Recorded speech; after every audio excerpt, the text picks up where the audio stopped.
ओम श्री गुरुवे नमः।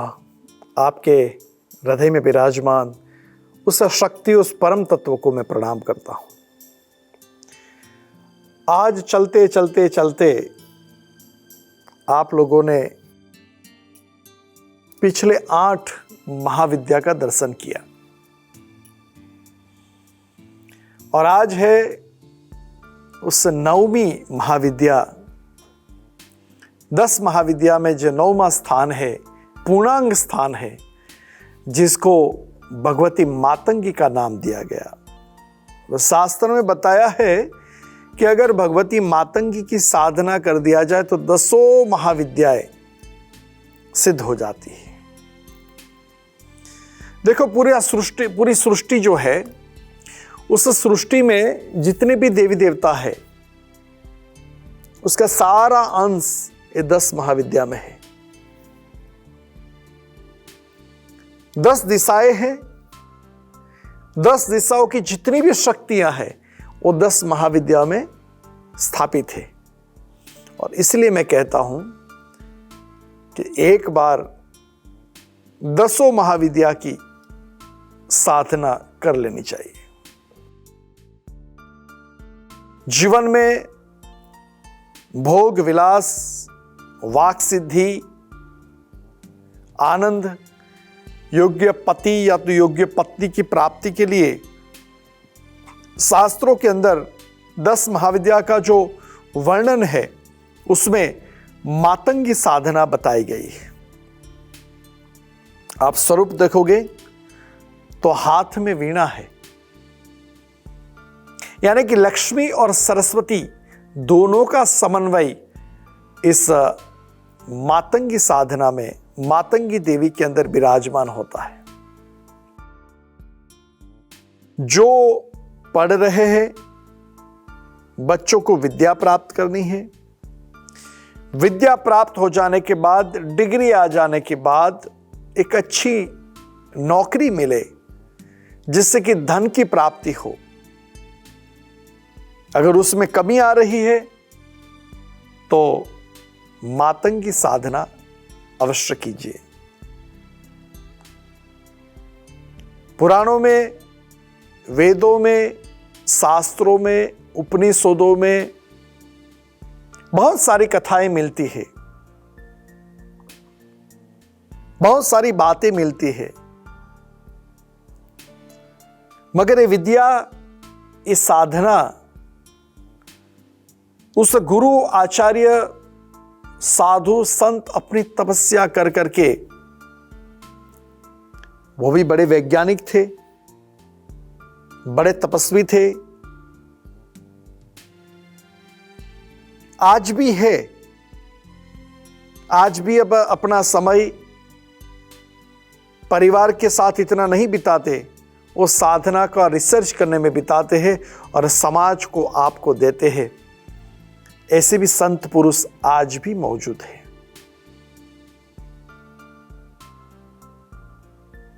उनके ज्ञान के पीछे आप देखोगे तो आपको दिव्यता दिखाई देगी। उसके निजी जीवन में देखोगे तो आपको कचरा दिखाई देगा। कमल के पुष्पों को देखोगे तो उसमें ईश्वरीय शक्ति प्राप्त हुई दिखाई देगी। कमल के नीचे देखोगे तो कीचड़ दिखाई देगा। आपको क्या देखना है, आपको कहां देखना है, वो मार्गदर्शन हम कर सकते हैं, फिर आपकी मर्जी। आज के जीवन में साधु संतों को गाली देने वाले बहुत मिले हैं और साधु संतों भी गलती करने वाले मिले हैं। जीवन के अंदर गलत करोगे तो फल तो वो मिलेगा ही मिलेगा। मगर एक तीसरा एक ऐसा है कि जिन्होंने गलती नहीं की फिर भी उनको बदनाम करने की कोशिश करते हैं, तो वो अपना कर्म बना रहे हैं। और उस वक्त वो गाना मुझे याद आता है कि दूसरे का दुखड़ा दूर करने वाले, तेरे दुख दूर करे भगवान। भगवती मातंगी की विशेषता आपको ज्ञान भी देगी, आपको धन भी देगी, आपके अंदर प्रेम भावना भी की शक्ति भी देगी, और सबसे बड़ी चीज वाक सिद्धि। वाक सिद्धि का शायद आपको पता नहीं होगा, तो पता है तो आपको प्रणाम करता हूं, मगर नहीं पता है तो मैं आपको बताने की कोशिश करता हूं। हमारे बुजुर्ग, हमारे आचार्य जब आपको आशीर्वाद देते हैं, वो कहते हैं ना, बेटा कल्याण हो, आशीर्वाद, तो उन्होंने आशीर्वाद तो दे दिया, उन्होंने कह दिया कि कल्याण हो आपका, मगर इसके पीछे शक्ति जो कार्य करती है ना, वो शक्ति इस गुरु परंपरा की शक्ति होती है। उस शक्ति अपने आप में एक भगवती जगदम्बा की शक्ति होती है। उस शक्ति को बढ़ाने के लिए मातंगी साधना अनिवार्य है। और मैं तो ये कहता हूं, बड़े बड़े संत, बड़े बड़े विद्वान 10 महाविद्या की साधना करते हैं, मुझे पता है। मैं कई साधु संतों को, आचार्य और गुरु को बिल्कुल बहुत नजदीक से परिचित हूं, मगर फर्क इतना है कि वो अपने कार्य के लिए जो संदेशा देता है वो देते हैं कि भैया आप गायत्री मंत्र जाप करो, आप लक्ष्मी का मंत्र जाप करो, आप शिव जी का मंत्र जाप करो। और जो साधु संत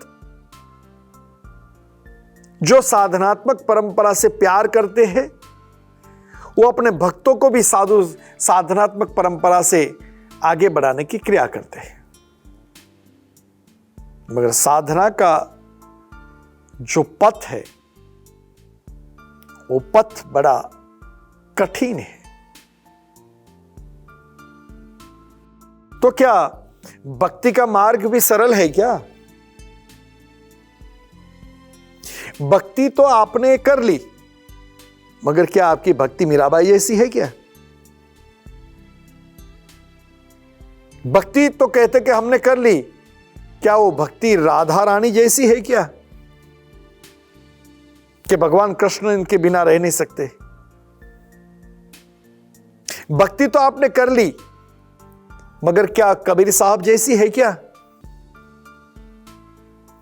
तो भक्ति का मार्ग भी सूली ऊपर सेज पिया की तरह है, और साधना का मार्ग भी बड़ा अति कठिन है। मगर अकेले चलोगे तब। मगर आपके साथ कोई गुरु मिल जाए, कोई आचार्य मिल जाए, कोई संत मिल जाए, कोई स्वामी मिल जाए, वो आपका हाथ पकड़े, उससे पहले आप उनका हाथ पकड़ लेना। क्योंकि वो आपका हाथ पकड़े तो कुछ कार्य के लिए शायद छोड़ भी सकते हैं कि मुझे और काम आ गया बेटा, मगर आप उनका हाथ पकड़ोगे तो आपके ऊपर है छोड़ना है कि नहीं छोड़ना।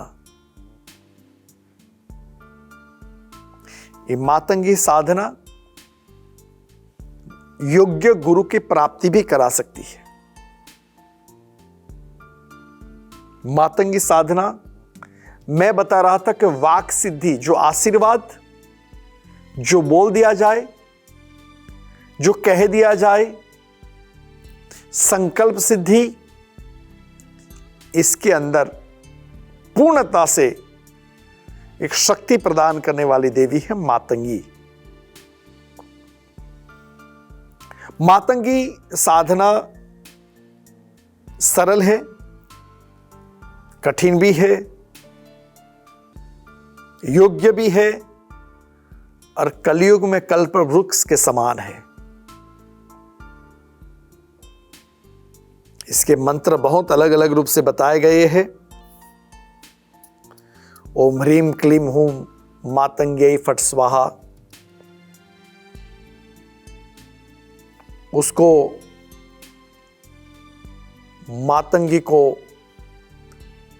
कर्ण मातंगी का भी नाम दिया गया है। इस मातंगी महाविद्या का स्वरूप सीधा सादा सरल सरस्वतीमय शांत और लक्ष्मी प्रदान करने वाली, अटूट धन प्रदान करने वाली देवी। जो व्यापारी है, जो विद्यार्थी है, उनको मैं निवेदन करूंगा कि आप भगवती माता जी का, मातंगी का चित्र आप जिस कमरे में रहते हो, जहां पढ़ते हो, वहां लगा दीजिए और उस भगवती मातंगी का चित्र को सुबह 5 मिनट और शाम को 5 मिनट देखते रहिए। भगवती से प्रार्थना कीजिए कि मैं जहां हूं मुझे वाक सिद्धि भी मिले, जिससे कि मैं समाज का कल्याण कर सकूं। मुझे धन भी मिले, जो धर्मों को मैं सहयोग कर सकूं।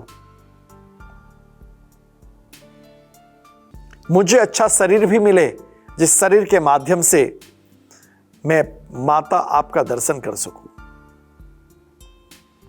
और ये जो मातंगी साधना, उसकी दीक्षा, उसका बीज मंत्र, वो भी आप गुरु के चरणों में बैठ करके प्राप्त कर सकते हो।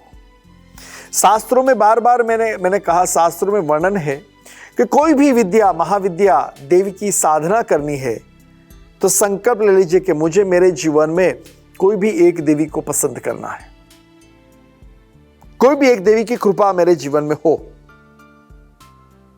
चाहे वो भुवनेश्वरी हो, चाहे छिन्नमस्ता हो, चाहे तारा देवी हो, चाहे बगलामुखी हो, या चाहे मातंगी देवी हो। संकल्प लीजिए कि मुझे कोई भी एक साधना, एक महाविद्या प्राप्त करनी है, जिसके माध्यम से मैं और मेरा परिवार, मेरा कुल की जीवन में रक्षा हो। और बार बार मैं यही कहूंगा कि आप गुरु के चरणों में जाकर के दीक्षा प्राप्त करना। ऐसे गुरु मत पकड़ना जो ढोंगी हो, ऐसे गुरु मत पकड़ना जो चमत्कारिक हो, ऐसे गुरु मत पकड़ना जो अपने आप में कहता कुछ और है, करता कुछ और है।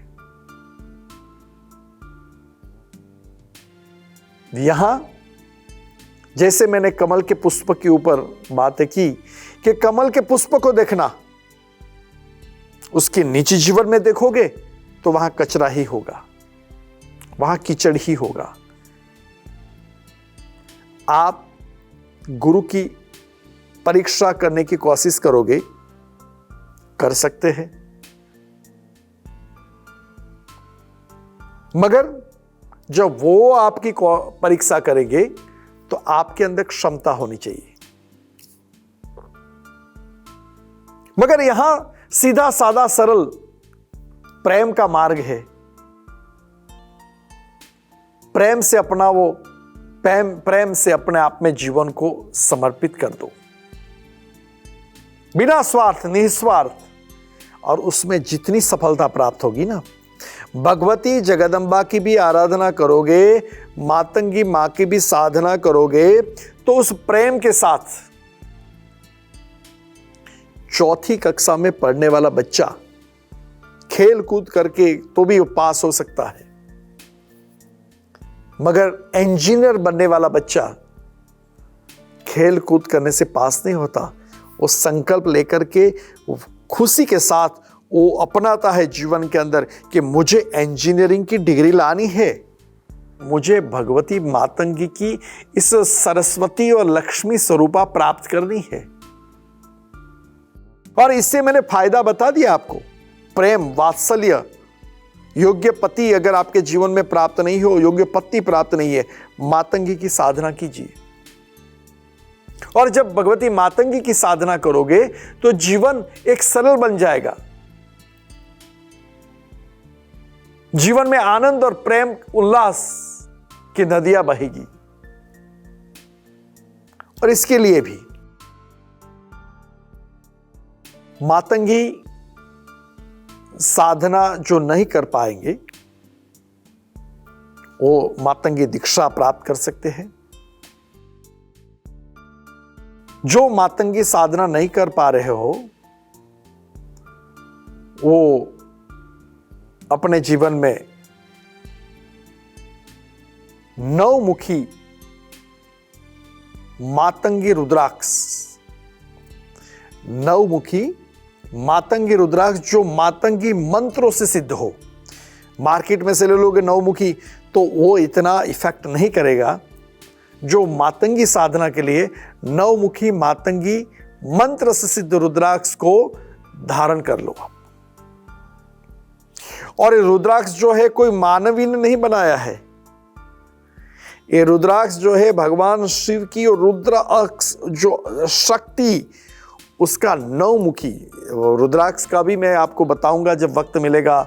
एक मुखी, दो मुखी, तीन मुखी, चार मुखी, पांच मुखी, ऐसे 1 से 21 मुखी की मालाएं भी होती है।